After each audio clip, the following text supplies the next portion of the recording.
friends. Again, I say welcome to another episode of John Sports Corner on this 2025 year of our Lord. And I'd like to thank you all again for tuning in and for sharing. I have to thank you for sharing because Sosofat TV, in the 15 weeks that we have launched this platform, we have over 16,000 subscribers and over 5 million views. And that is all thanks to you. So again, I say thank you so much. And John, let me say again, welcome and thank you for spending the time for our community and our diaspora and our world in putting the information together that makes John Sports Corner such an attractive and admirable service in our community. Thank you so much. Thank you, Trevor, for inviting me to be a part of this program. And I have to say, hello, America, hello, India, Pakistan, Australia, Afghanistan, England, Africa, and of course, the Caribbean. Wherever you are, good afternoon, good morning, good evening. Welcome to John's Sports Corner here on the SosoBone Media Network. But before we march into this afternoon sports round, let me remind you, you may go to Winner's Circle Sports in the SosoBone shop and purchase your choice of merchandise that's listed there. As a matter of fact, you could find something there to make an unusual birthday gift or Valentine coming up shortly. So again, visit John Sports Corner in the SosoBone shop. And of course, I can't leave out the great Jamaican Blue Mountain coffee. You can get it. Interesting, Trevor. I see we're Don Webby is retiring as Grace Kennedy's CEO next month. I think he certainly had quite a successful run at Grace. He has. That he has. And it's great to retire when you slant up. Exactly. Let's talk some sports as usual. We start with birthdays. Yesterday, Kemoy Campbell, former Jamaica long-distance runner, celebrated a birthday. So too, former Trinidad and Tobago and West Indies batsman Darren Ganga. Ruben Olivares. For those of you who might not know who Ruben Olivares is, he's a former great Mexican bantamweight champion who won 61 of his first 62 fights. And the only blemish in that 62 fight was a draw with Germain Bastidas. Again, Ruben Olivares, I used to love watching him fight back in the 70s, Trevor. He was such a great, and his fighters just fell in front of him each night. But John, we have seen so many great fighters over the years coming up, including the Sugar Ray Leonards, the Roberto Durans, and there seems to be a void where they just sort of disappear from view. And except for when we have in a very special sports program like this, we don't, they're still alive, but we don't hear too much about them. I think the problem with, if I might say, with boxing today, Trevor, the US is not dominating. They don't have any great fighters, so to speak. Particularly in the heavyweight division. Yes. Because, there were rulers of the heavyweight division once, and we don't see that anymore. Yes. And even in the lower divisions, there are fights, there are a lot of fights, but there's no fighter out there who is ringing your bell. Yes. Because we went through Muhammad Ali, George Foreman, Fraser, Holyfield, Larry Holmes, Mike Tyson. Yes, they did dominate the heavyweight for quite a Well, while. well, I tell you, I can even go back to when I was a youngster, 6, 7 years old. Mm, And back then, you had the Rocky Marciano, well, Floyd Patterson, you had mhm. Archie Moore, Oh Sugar yeah, Ray Robinson. Sonny And Liston. because my dad at the time would have the radio and listening to the fights, of course, back in those days, the commentary was very scratchy, Yes. like snow, fall, but you had your ears to the radio listening to the fight, you know. But the US don't have any great fighters now, Yeah. I mean, where is the current heavyweight champion from? Ukraine, Yes, Ukraine. you know. Yeah. Anyway, Trevor, moving quickly into today's birthday, a young Jamaican athlete, or may I say former, Gail Evans celebrates. El Hadji Diouf, footballer out of Senegal, celebrates today. Tomorrow, former West Indies and Barbadian cricketer Wayne Daniels celebrates. Reggae boy Junior Flemings celebrates tomorrow. Una Morris, now Dr. Una Morris Chung, she celebrates her birthday on Tuesday. And the sad note on that is we understand that she lost her house in the California fires. So, I feel for Dr. Morris. On Saturday, Peter Gay Dowdy celebrates her birthday. According to the book of Genesis, God said he wouldn't destroy the earth by water again. But these California fires have certainly devastated many families in California. And I have to wonder, Trevor, what families in the days of Sodom and Gomorrah experienced when God destroyed those cities by fire. John, you shouldn't say that because I was having a conversation just yesterday, and that Sodom and Gomorrah is mentioned. And before it was mentioned, I mean, Los Angeles and Hollywood were being blasted for the evil that they are creating at this time.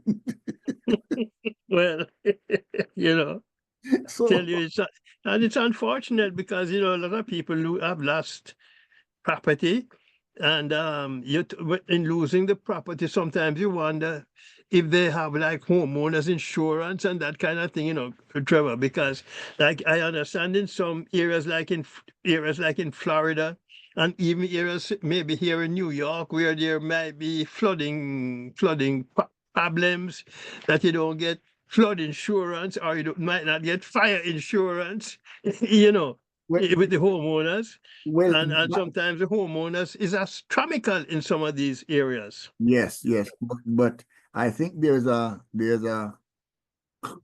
provision, just like the FDIC with your bank accounts, where if you can't get insurance from the private companies, then you can get federal flood From insurance. the federal, yeah. Yes, Mm-hmm. yes. So Mm-hmm. that is one of the things that this country might have had provided for, for their flood zones, which, other places can't afford. Let's put it that way. Mm-hmm. And as I mentioned a couple of minutes ago, we saw an article that former Jamaica Olympian Una Morris, who is now Dr. Una Morris Chung, lost her home in the California fires. She represented Jamaica in 3 Olympic Games, 1964, 1968, and 1972. In 1964, she just missed out on an Olympic medal, placing fourth in the women's 200 meters. I also see where former U.S. Olympic swimmer, 50-year-old Gary Hall, will receive a new set of Olympic medals as a result of the loss of his medals in the fires. He lost 5 gold, 3 silver, and 2 bronze medals that he won at Olympic Games. IOC President Thomas Bach says Gary will receive replicas. Does he have to pay for those replicas, John? No. Mm-mm. Yeah, that But is it. say it in so, Trevor. The Paris Olympic Games, if it has not already done so, could probably go down as probably the worst, or at least one of the worst Olympic Games. From accommodations for athletes, for treatment of athletes, the conditions of the Seine River.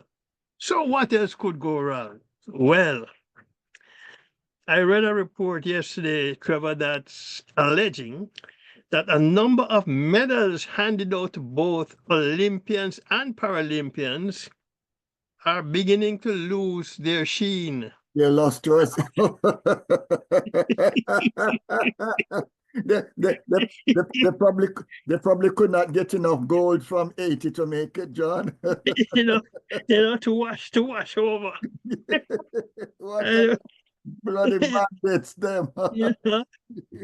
But the French Mint has reportedly confirmed they have replaced several or a number of medals so far.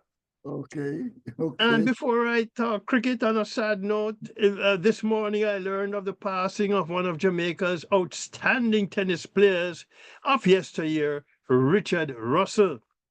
He won the Jamaica Open tennis title at 16 and remains the only Jamaican to have played in all 4 Grand Slam tournaments where he advanced past the first round in all 4 tournaments. Okay. I actually attended school with Richie Trevor.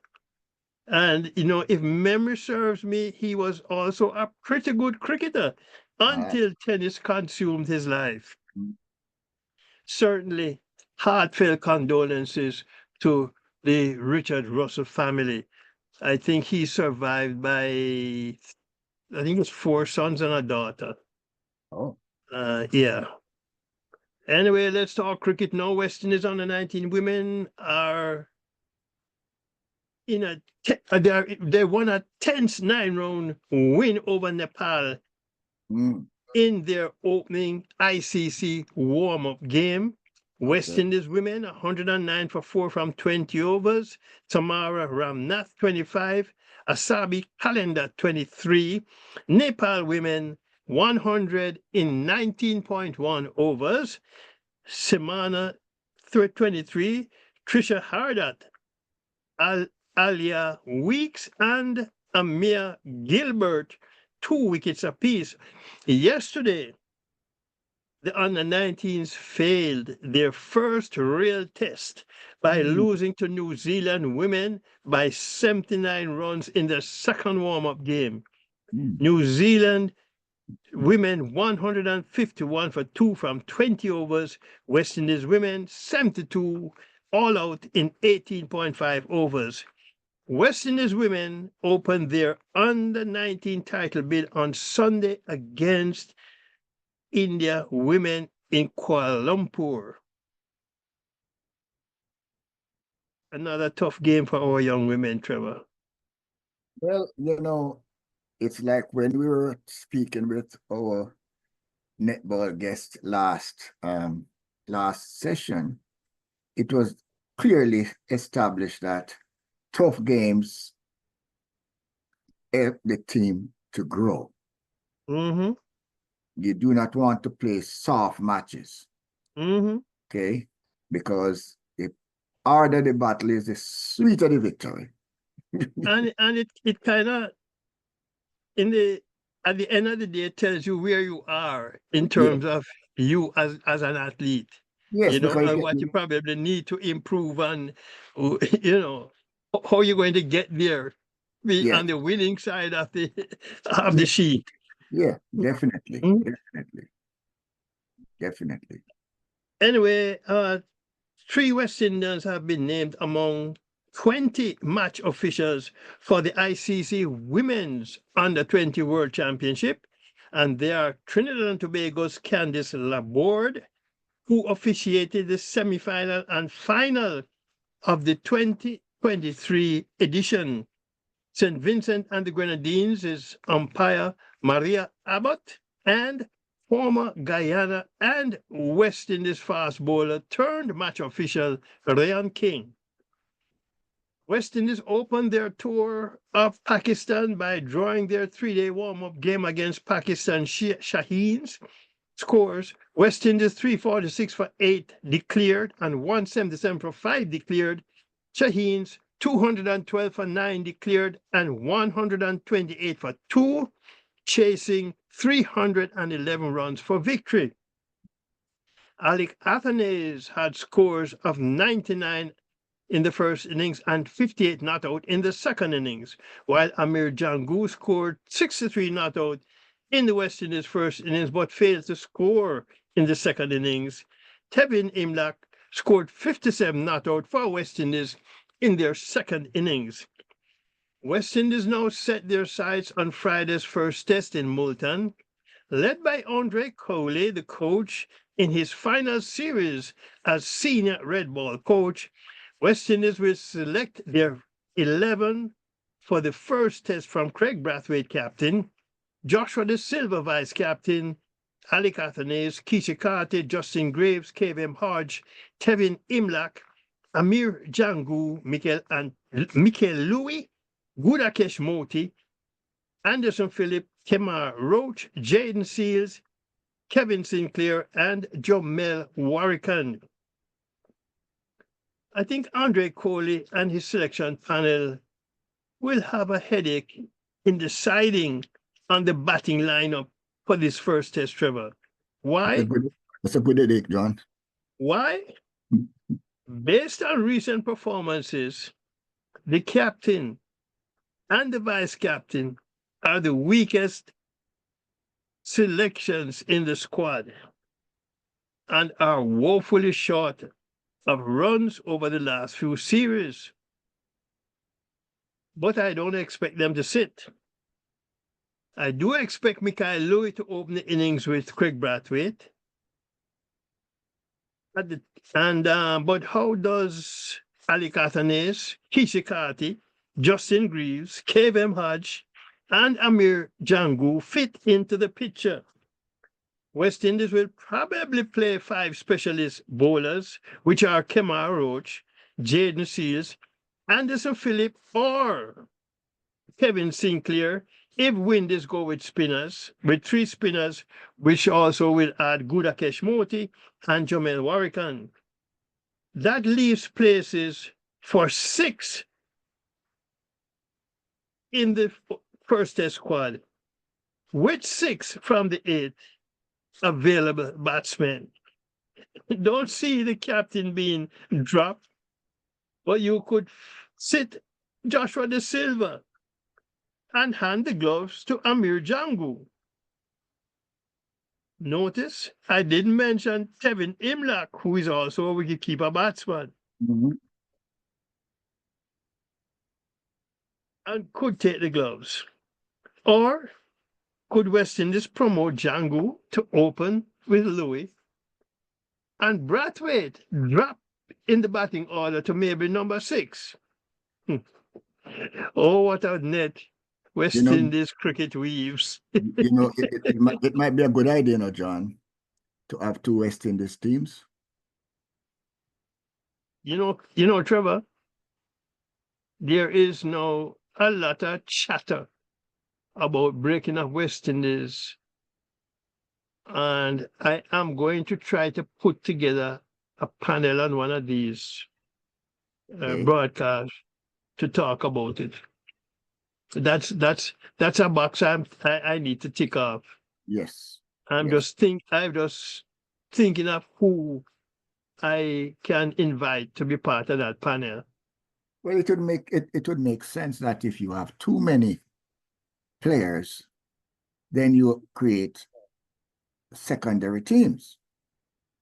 Because if you're going to have players who are making the teams and players who are left off the team who is as good as the players who are making the team, it stands to reason that you should be able to create 2 teams that eventually look at them as equals, John. Mm-hmm. Well, there are some quarters who don't want to see a breakup of West Indies team because they say the islands can't go it alone. But you know, Trevor, as I have said before on this program too, there was a West Indies team that went to the Olympic, when was it, 1956, I think it was.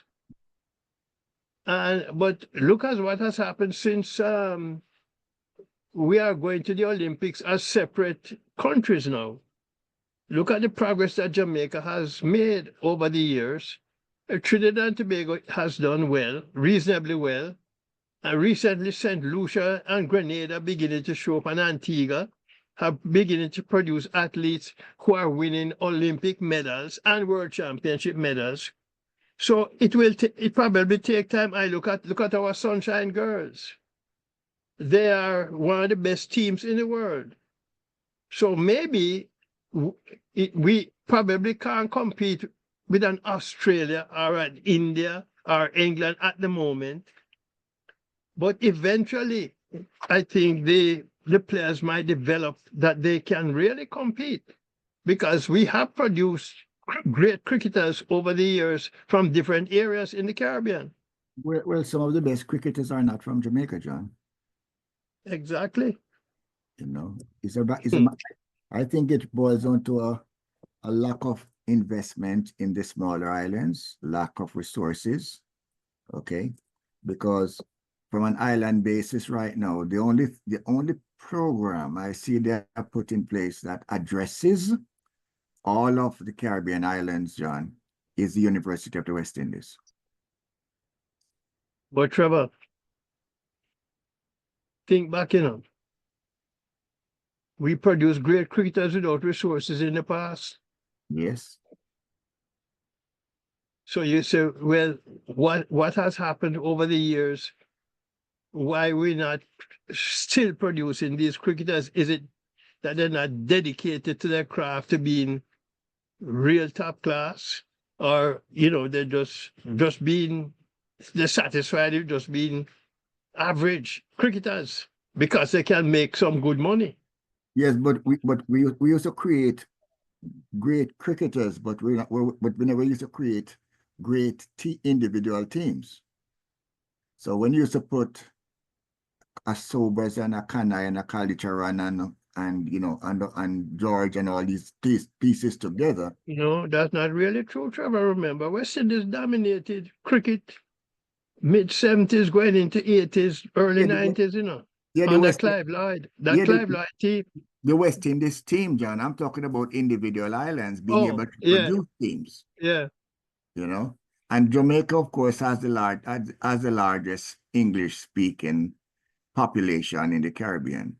So it stands to reason that we might be able to produce more out of our volume, than a Grenada or a St. Kitts that has, a population of Portland. Yeah, but maybe, and while we have a larger population, a lot of that larger population might be looking to track and field and football instead of cricket. Yes, because when you only have one team, John, and half the people who are qualified to play don't get a chance to play, you're going to look for a job someplace else. I guess, maybe. Yeah.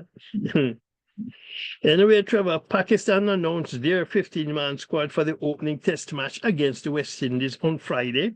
And this is Shan Masood, captain, Saud Shakil, Abrar Ahmed, Babar Azam, Iman ul Haq, Kamran Ghulam, Kashif Ali, Kuram Shahzad, Mohammed Ali, not the boxer, Mohammed Herrera, Mohammed Rizwan, Nomad Ali, Rahel Nazir, Sajid Khan, and Salam Ali Aga. West Indies Cricket Championships for the Headley Weeks Trophy will take place January 29th to April 12th. This year's tournament will see the return of first innings points in drawn games, the use of the Kookaburra balls for 2 rounds, and at least 1 pink ball day-night fixture per team. The teams competing over 7 rounds are Defending champions Guyana Harpy Eagles, Barbados Pride, combined campuses and colleges, Jamaica Scorpions, Leeward Islands Hurricanes, Trinidad and Tobago Red Force, West Indies Academy, and Windward Islands Volcanoes. The schedule for the 29th opening games look like this. Jamaica Scorpions open against the Windward Islands Volcanoes at Arnosville. Guyana Harpy Eagles against Barbados Royals at Providence. Trinidad and Tobago Red Force against the combined campuses and colleges at Brian Lara Cricket Ground, and that's a pink ball game. West Indies Academy against the Leeward Islands Hurricanes at the Coolidge Cricket Ground. Jamaica has one game in the series, which is March 5th against the Guyana Harpy Eagles, which is also a pink ball game. And I understand you may catch games through live streaming on the West Indies Cricket YouTube channel. Jasprit Bumrah will miss the 5-game 2020 series against England scheduled for January 22nd through February 2nd, followed by the 3-game one-day international series. The series will see the return of Mohammed Shami after more than a year out because of injury. The 34-year-old Shami has been recovering from ankle surgery and knee issues. Also left out of the 2020 squad are wicketkeeper batsman Richard Pant, batsmen Yashavi Jaiswal and Shubman Gill. The 2020 squad is Surya Kumar Yadav captain, Ravi Bishnoi, Varun Chakravarti, Dhruv Jurel, the wicketkeeper, Hardik Pandya, Axel Patel, Harshit Rana, Nitish Kumar Reddy, Sandhu Sampson, another wicketkeeper, Mohammed Shami, Abhishek Sharma, Archdeep Singh, Rinku Singh, Washington Sundar, and Tilak Varma. The 2020s are scheduled for January 22nd in Kolkata, January 25th in Chennai, and January 28th in Rajkot, January 31st in Pune, and February 2nd in Mumbai, all day-night games. India are yet to name their squad for the one-day internationals or the Champions Trophy to follow. Bangladesh all-rounder Shakib Al Hassan remains suspended from bowling in all competitions in international cricket following a second failed reassessment test. He failed the initial independent assessment test at the testing center of Loughborough University in the United Kingdom. Then he failed the reassessment test conducted at the Sri Rama Chandra Center for Sports Science in Chennai, India last month. While he's unavailable to bowl, he can play as a batsman. Problem is, he may not be that good a batsman to hold down a batting spot in the lineup. Following the 5-test loss to Australia, the Board of Control for Cricket in India is getting ready to implement stricter protocols with Indian cricket teams, which include limiting time players spend with their families on tour and barring independent transport for players commuting for practice and matches. On tours of 45 days or more, players' immediate families, partner, or children can be with them no more than 14 days, and the first 2 weeks of the tour are off limits. On shorter tours, Is that because they want to interfere in their family life, or because they do not want to pick up the expenses, John, of them being with the players at that time? I get the feeling it's more focused, Trevor. Focus. Yeah, I mean, is this on the job at hand. so? Is this a And your family there might distract you a little. is this a universal approach, therefore, that is being taken for all cricketers? No, this is India. This is India. All the teams, all versions of the international matches. And this applies to Indian players, but not to Australian players, and No, not this to. is just India. This is the board of control for cricket in India. They're apparently, and the rules apparently have been in place in the contracts of the players, but for some reason it was relaxed when COVID came around. Okay. But they said that they're going to start tightening up again, with the rules and the focus.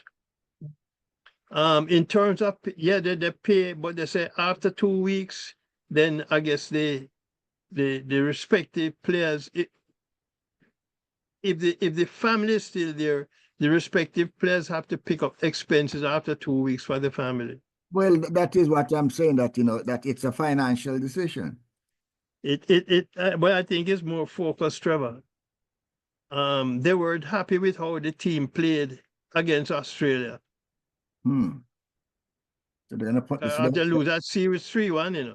So they're punishing them. Well, maybe they're tightening the screws. Anyway, moving along to some track and field news. St. Lucia's Olympic gold medalist Julian Alfred set to defend her 100-meter Diamond League title by running in Oslo and Stockholm. She will compete in Bohus Galan in the Swedish capital on June 12th and the Bislett Games June 15th. And Jamaica's under-20 world champion 100-meter gold medalist Alana Reid is on the move once more. She's leaving the Florida-based Star Athletics Track Club and heading for the hurdles mechanics at the University of Arkansas, where she joins fellow Jamaican Olympians Akira Nugent and Nikisha Price under coach Lawrence Boogie Johnson. But funny, Trevor, and while we are not aware of the inside information, I never thought the move to the Florida club under Dennis Mitchell would be beneficial for Alana. And maybe because it's Sha'Carri Richards is the big star in the camp. Yes, but she for didn't. the US. But she never But won. I just didn't feel it was the right circumstance for Alana. In fact, I still wonder why she didn't opt for a Jamaican club, track club, where there are some of the best coaches in the world. Well, John, it could be the fact that Sha'Carri Richards never won the gold at the Olympics, She might be, it's okay to be a big star in an aquarium, John. But when you throw that fish into the swimming pool or into the sea, then you realize that the aquarium is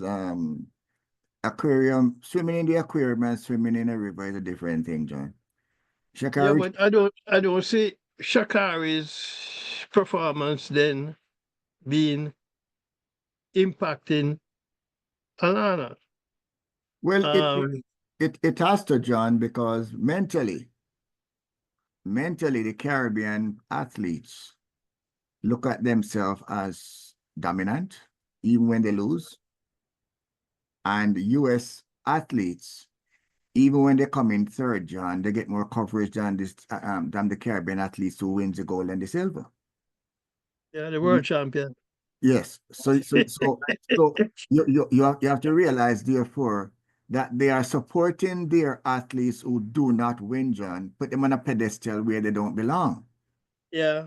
Okay? But as I said, I didn't think it was going to work when she opted to go to the Florida club. And she has left after a year. So, and her fastest time was 10.92 seconds that she ran at Champs 2023, which is a Jamaica junior national record.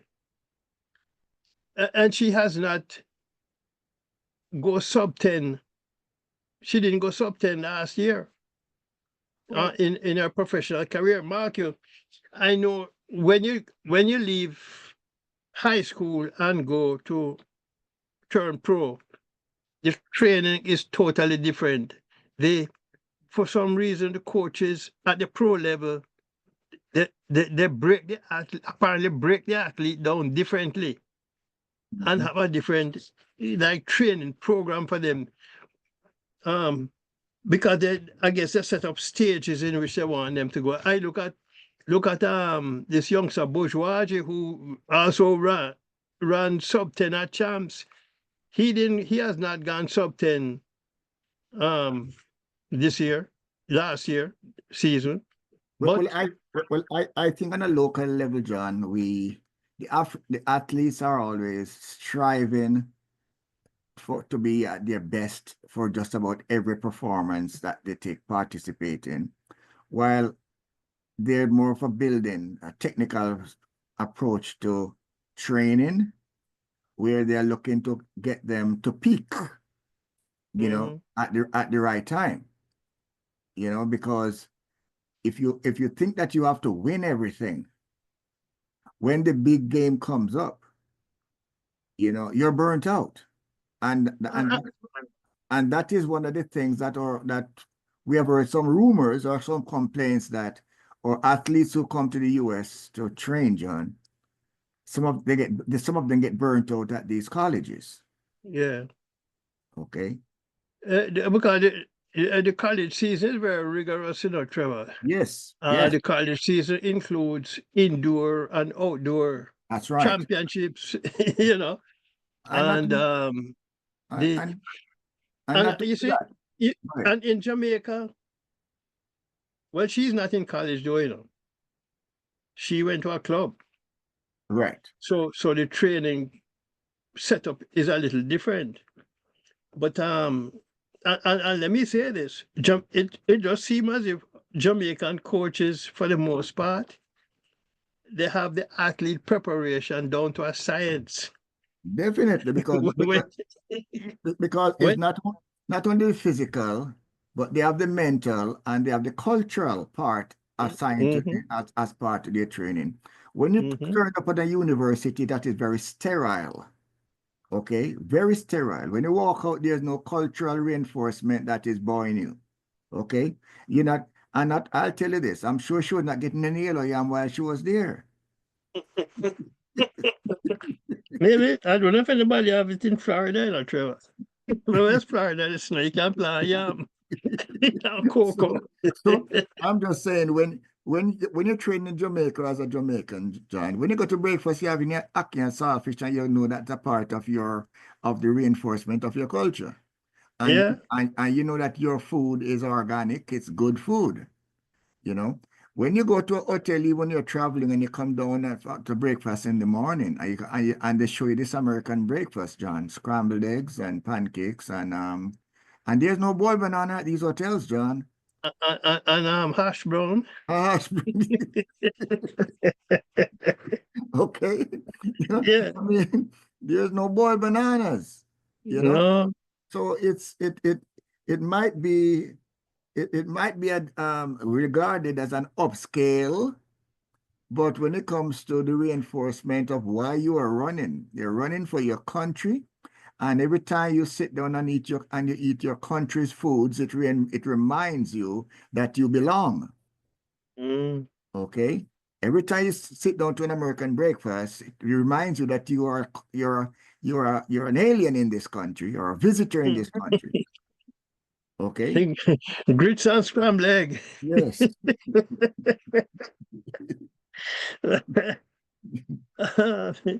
um, I remember, Trevor, one of my first experiences in my job at a certain place. Don't call the name. Mm-hmm. They said they were having breakfast to staff the morning. Mm-hmm. And when I go in, it's when the cottage cheese and bagel. Oh yes, cream cheese. I said, this is breakfast. Cream cheese and bagel. And bagel. I said, this is breakfast. I was so disappointed. Okay. Okay. So I tell you, but anyway, Trevor, let me move on because coaching and athletes in Western Jamaica not happy that day 2 of the County of Cornwall Athletics Association Western Championship is being moved out of the County of Cornwall, with the Montego Bay Sports Complex in Catherine Hall no more usable. The meets have been held at St. Elizabeth Technical High School. For this year's Day 2, or the 2-day meet, Day 1 on February 12th will be at St. Elizabeth Technical. Day 2, February 15th, at the GC Foster College. While moving Day 2 to GC Foster College creates additional travel expenses, etc., that most high schools have a difficulty meeting, I understand part of the decision to move Day 2 is because St. Elizabeth Technical is a grass track. And while it may be good for early season training, it is not good for athletes trying to make qualifying standards for champs. So, Day 2 at GC Foster College will see all the 100 meters, semi-final and final run, as well as triple jump. However, I wonder why the hurdles, finals, were being run at Stets instead of taken to GC Foster College also. And John, it is strange, but I have to say that this now points to your Ministry of Education. The fact that if this thing is catching them unawares, that means they were not aware of it or they were not prepared. And if this is a part of the education platform, then parity, especially when you look at the counties, Cornwall, Middlesex, and Surrey, you should not have one having something that the other one does not have. Because even as you make the transfer to G Foster, John, it's an economical drain on one county to replenish another county. Yeah, but I cannot get into that in a Trevor. Oh. As you talk about calm meal, mix it up and stir it. Because, because here is my SosoBone contention, if you wish to call it that. Yes. Track and field plays such a major role in Jamaica's sports landscape. And the development of our international stars begin from primary and high school levels. Yes. You would think the government of Jamaica would prioritize refurbishing the Montego Bay Sports Complex to facilitate Western Jamaica sports needs. Yes. Or maybe, while it may be a difficult ask, perhaps St. Elizabeth Technical, with the help of their alumni, lay down a track at St. Elizabeth Technical to put themselves in a position to host meets, because even the Milo Western relays that used to be at the Montego Bay sports complex that is now being run at GC Foster College. I think there's a lot of politics there, John. We might have to look at who are the representatives and what party they belong to, and the government that might be in position in place as to whether they're starving one parish at the expense of another. Because unless they can come and give us as a community a clear example or admit the fact that they were negligent in assessing the situation before it reached this stage, John, then there has to be a reason. Okay, and well, to be Trevor, as an explanation. You're probably right, because when you look at track and field, you look at cricket. Well, look at cricket, and you look at football.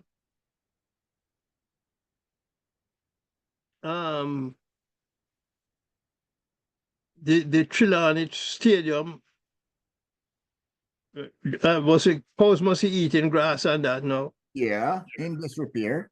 The cricket has deteriorated, and it's going to take a while to repair that damage under this government for the last few years. Sports, and they present themselves like our champs. When you see our athletes are excelling, are they coming back after winning medals at the airport? But what about the infrastructure to prepare the athletes? And they try to take credit for it. Okay, because I remember when the reggae girls were out there, and we know why they got to where they were, because of the Marley's contribution. When they start driving our brand, we had the Ministry of Culture and Sports having to come out and say, we made a contribution. If you have to say it, if you have to say you supported the reggae girls with a financial contribution, John, you know that you are train hopping, you're bandwagoning, okay? You're jumping on the bandwagon, okay? That is a SosoBone part of this conversation. That if I have to say, well, I made a contribution to, it was expected, therefore you should not have to be talking about it. You're supposed to. Yeah, supposed to. and that Montego Bay, as I said, sports complex has been in disrepair for years, Trevor. Yes, I know the people who put on this Milo Western Relays, that they had to move it from the sports complex for the safety of athletes to GC Foster College, and it has created an additional expense for them to make that move. That's right. And it's so funny. The good tracks right now, GC Foster College, which is in St. Catherine, Jamaica College in Kingston, Kingston College in Kingston, and the National Stadium. All of them centered in Kingston. Yes, because you can't, St. Catherine, you can call it Kingston, that area too, Yeah. Yes. Yeah. So, there are no provisions for the country, the rural areas then getting proper, and even a swimming pool. GC Foster College, they have a swimming pool that was built by the Cubans. But I think dirt is in it now and grass. And it's a 50-meter pool, Oh, Olympic size. You understand? Yes. Yeah. And then you hear that they have so much money to burn, John, that they can't even count it on time. Well, it depends on who gets that money, Trevor. That's for another platform. Yes. January 24th and 25th on your calendar. It's the dates for the upcoming inaugural New York International Showcase Indoor Championships. It's a high school track and field meet to be held at Ocean Breeze Athletic Complex on Staten Island. Jamaican Olympian Sanjay Ayer, the chief organizer, expects the meet to be a great success, with athletes as far as Australia expected to participate. John, Athletes, I'm gonna ask you one question before you proceed. Did she have a reservation with the weather? it's indoor, Well, you still have to get there, John.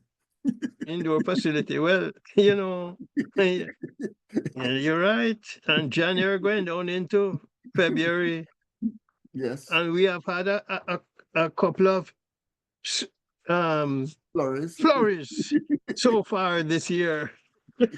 you know, in December and January. Yes. Nothing to write home about, but But, well, it's a couple of flurries, it's a warning. you know. Anyway, Trevor,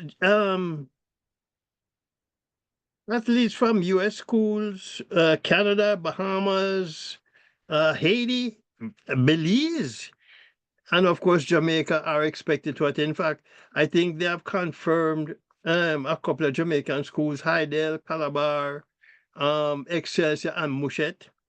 Air says he expects to see America's youngest Olympic gold medalist, Quincy Wilson, at the meet. That youngster is really something else, Trevor. Mhm. That youngster is something else. I saw him at Penn Relays last year. Talk about blazing around the track. Sometimes you have to ask, how old is he? Mhm. But he's really something else. Anyway, Jamaica's Jordan Johnson left a personal best 17.14 meters in the triple jump at the Penn Select meet in Philadelphia on Saturday. He hit the mark on his first jump, so surpassing his personal best of 17.08 meters. I tell you what I didn't like about him doing it, Trevor. He didn't hit that 17-meter mark for the rest of his jumps. They were all under 17 meters. And, you want to see even one more jump, if it's even less than the 17.14, but one more past 17 meters. Well, John, that like the javelin throw, John. If your first throw wins it for you, then you're sometimes keeping an eye on the competition. You back up. And to be, yes, because I don't think any of the other jumpers passed 16 meters. Right. So he was, jump. As a matter of fact, from what I saw, all his jumps, even the worst one, would have won the competition. Right. Yes. Mm, Yes. It's the mm. same. It's like when we see Usain Bolt or Safa when when they're running and they take a look over their shoulder and they realize they have 5 steps on the guy behind them, you see them you see them ease up going into the tape. It's funny you mentioned that, Trevor. I was conversing with someone I was watching one of the development meets in Jamaica. Mhm. And something that I've been observing with our athletes over the last few years, and I think even when Asafa Powell was at his best, that they back off before they hit the tape. Yes. And oftentimes the races are close and you're not running through the tape. And I saw it again in the meet. On Saturday, I was watching, and I text a friend of mine, and he said to me, "John, I am watching it too." Mhm. John, Uh, in the Olympics, John, 100 meters, the Jamaican could have taken the gold. They got the silver. If you look at the track, the foot of the Jamaican crossed the line first, but his shoulder, John, his yeah, shoulder, the, that's what counts. the guy who ducked and got his shoulder across, John, his feet were behind the line on the ground. Yeah, but And that is something I used to, when I used to run in high school, Trevor. That is some GC Foster was one of the coaches when I was in high school. Mhm. And that's one of the things they taught us, No. that you have to lean when you come to the tape. Yes. And you run through the tape. You don't ease up. You That's right. run through the tape. But I see a lot of our youngsters now doing this ease up 5 meters from the tape. Yes. And I say, is it bad coaching? Or I don't, our coach is not emphasizing that you run through the tape. And I'm kind of surprised to see it happening to our youngsters. And I know we have some of the best coaches in the world. Well, Moving along to the fields of green and football, Trevor. mm, Jamaica and Trinidad and Tobago friendly internationals scheduled for February 6th and 9th. The game on the 6th will be at the Montego Bay Sports Complex, starting at 7:30. And on the 9th, the game will be at the Anthony Spaulding Complex, and that game kicks off at 8 p.m. Both Jamaica and Trinidad and Tobago are using the games as preparation for the CONCACAF Gold Cup preliminaries scheduled for March. The Jamaica squad will be made up primarily of local players, as Coach Stephen McLaren looking for Jamaican talent that he probably can use to help fill out our regular Reggae Boy squad. good. Good. Jamaica will face St. Vincent and the Grenadines for a spot in the group stage of the CONCACAF Gold Cup, while Trinidad and Tobago will play Cuba. I am one of those believers, Trevor, that I think we have talent in Jamaica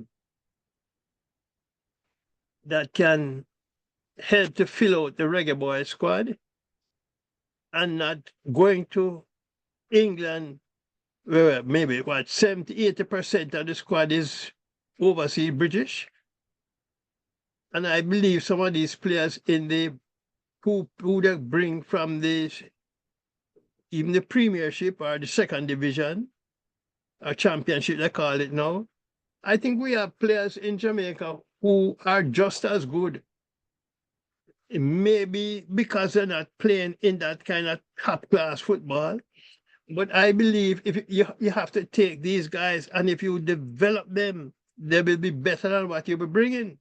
Well, And I also believe, Trevor, yes. that when you're born and play in Jamaica, you go and defend that flag than bringing a guy from somewhere else to defend that flag. The flag is family, John.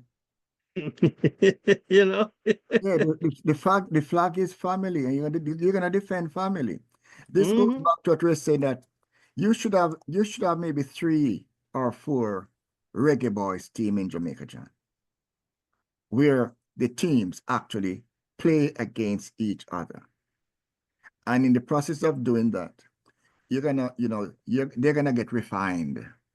They're gonna get filtered, okay? And eventually, you're gonna have, when you're strikers, you're not gonna be worried about 1 or 2 strikers. You're gonna have 8 strikers, 2 from each team, and from that angle, they're gonna compete to be the best. And when somebody goes down, get hurt, or if you decide that you're not gonna overwork one of your strikers, that you're not gonna play him 4 games in a row because you want him to keep fresh. The choices are easy to make because each team can fill a slot that opens up at any point. Yes, so you can say you're going 4 deep. But Okay. I think, Trevor, with our Jamaica Premier League actually in action now, that you can pick out players from the different clubs. And this is what they're probably going to do with this game against Trinidad. These games against Trinidad, they're going to use the local based players. Yes, but the difference, John, is that yes, they will be just like the players that they're bringing home from England. They're not accustomed to playing together. you might have 3 guys from Harborview and 2 guys from Boys and 2 from Tivoli, but they're not accustomed to playing together and reading each other's mind. Okay, so that you Well, know. that's the purpose of this one. I guess this is one of the purpose of this friendly, Yes, is to get them to playing together, you yes, know, so the coach can see. But this is how it is with international football today, Trevor. The players come in a couple of days before the tournament, you know. mhm, So the coaches have limited time to present, to work the system that they want to play. But and at the same time, I think when a lot of coaches know, when you're selecting a squad, you have in mind what system you want to play. right, And so you're going to look for players who can probably fit that system because they are probably playing in that system where they're coming from. right. So it's easy to gel them, as a squad. And that sometimes, is where, you're pretty much saying, you have a all size fit all, because you might actually leave out a player who you think does not really it fits that system. It's like we talk Mm-hmm. about Neymar, and you're saying that Neymar should learn to pass the ball more. Mm-hmm. But at the same time, when we look at the dominant players that we recognize in certain quarters, they're skilled at a position, and not just skilled at it, they're super skilled at that position. Mm-hmm. Okay. And you can use that now you can use that to structure the whole offense. As like you say, use him as a decoy, because Mm-hmm. he's so good that he's gonna get triple team, and you're saying, good, now that he gets triple team, he needs now to pass the ball to the wide open players. Mm-hmm. Yes, you know, Mm-hmm. and that goes for your bowlers in cricket. Because when they realize who is bowling, the other team starts saying, listen, these guys, they're coming up with fast bowlers, and you're a spin batter. You can't keep up with the fast bowlers. So again, you force them to sort of reshape their teams Mm-hmm. because of the competition that they're facing. Okay. And to do that, you have to be able to have those teams practice as a team against the different opposition that you're going to report at them. And the, Mm-hmm. and the players will be very comfortable knowing that they are being set up to win. Yeah. Okay. I mean, you know, some players who sits on the bench, when you bring, who are 7'1", when you bring in a team that has a 7-foot player, you say, okay, you're gonna play, you're gonna match up against this guy because you guys are all 7-footers. Mm-hmm. Okay. You're not gonna have a guy 6'4" to guard a 7-footer. You say, your turn now. So every team is in basketball is looking for a rim protector. Yeah.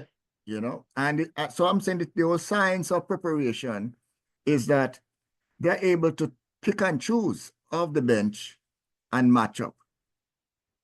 And when you bring in players from England, like you say, these guys are not as accustomed to each other like the guys in the Premier League playing against each other. When the game is over, they're over there drinking beer together. Okay. Um, A brew. so A they might be, brew. yeah, so they might be very skilled, but there's just unfamiliarity. And 3 or 4 days does not make them familiar. Right. Okay. Yeah. When you used to play for Cav, when somebody gets the ball 89% out of the time, they're gonna break to the right rather than break to the left. You have seen it enough time to know that. Mm. So you can read the pass. You know where to go to get the pass. Mm. Yep. Yeah. Anyway, Trevor, moving right along, the All Manning and All the Costa game and the All Island under 14 and under 16 championship games and the schoolboy awards function closed. I hope, the Jamaica schoolboy football season over the weekend. Mm. The all-scholastic game ended 1-1 between Manning All-Scholastic and the Costa All-Scholastic, with Manning going on to win the game penalty shootout 5-4, while the all-Manning team defeated the all the Costa team 4-2 in the all-schools game. For as far as the under 14 All Island Championship game between Kingston College and Glenmuir, Kingston College defeated Glenmuir 3-0 on a Javon Buckridge hat trick in the second half, while St. Andrew Technical High School routed Manning's High 7-0 for the All Island under 16 championship. Shankeno Grant and Christiana Brown scored doubles for St. Andrew Technical. And as far as year-end awards went, Orain Watson of Glenmuir awarded Golden Boot and leading goal scorer in the Costa Cup with his 32 goals. Kimberly Scott of Excelsior, the leading goal scorer in Manning Cup with his 29 goals, while Kingston College's Donovan Germain awarded Manager of the Year.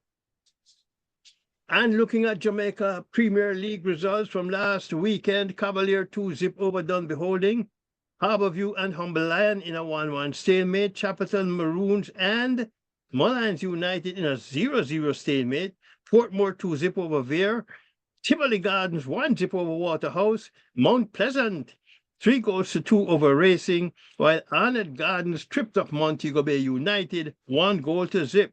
This weekend, Humble Lion takes on Chapelton Maroons, Tivoli plays Dunby Holden, Vere against Waterhouse, Portmore plays Harbourview, Mount Pleasant takes on Arnett, that's a big game, Mullines plays Montego Bay United, and Cavalier plays Racing.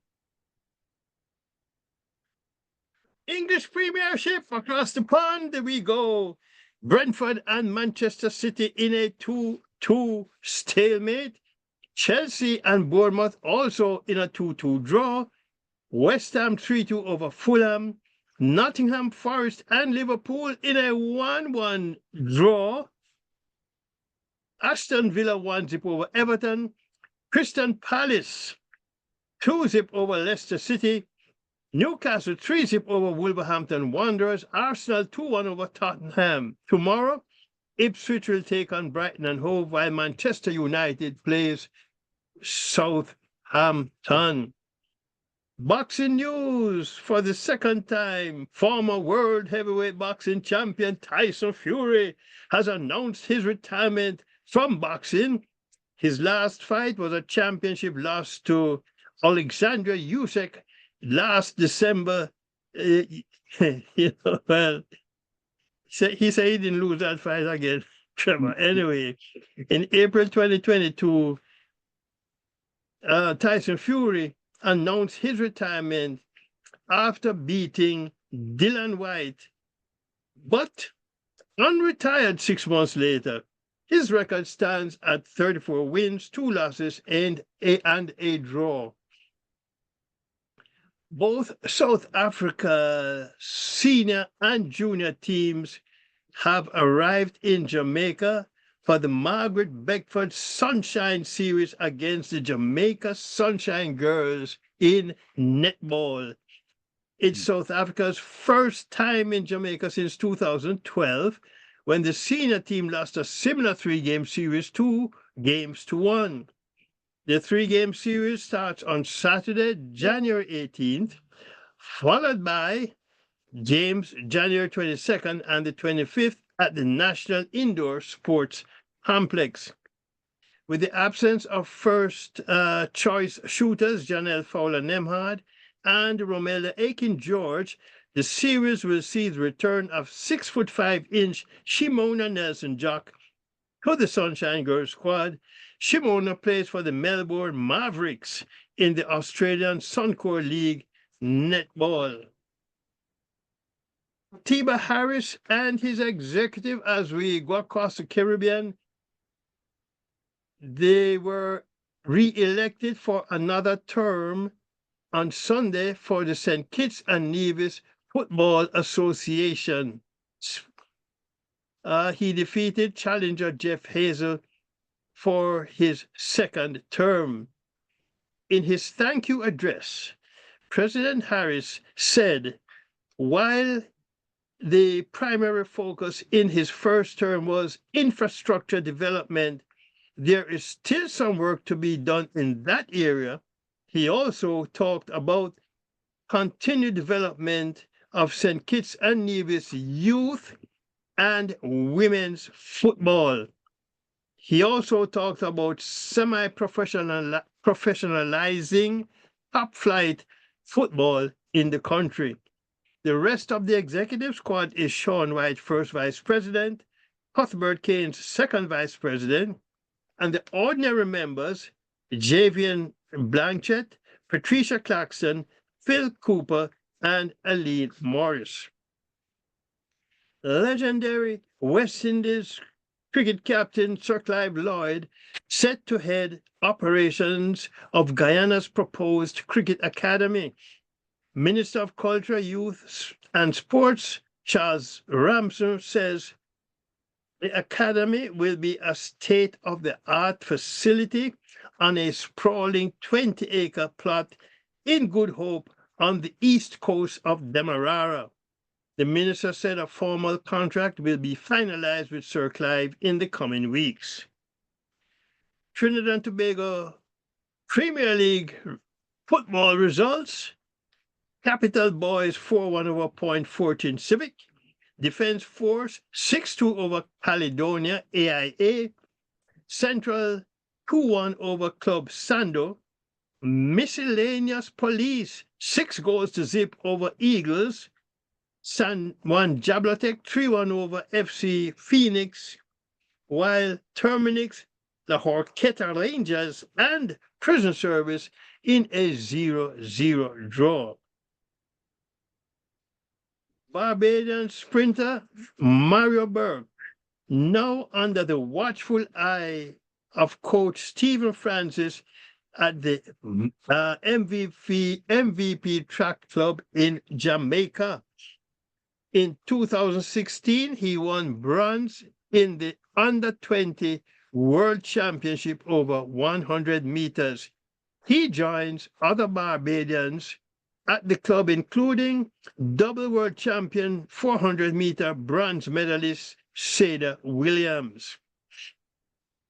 Antigua and Barbuda Sportsman and Sportswoman of the Year to be named on March 11th.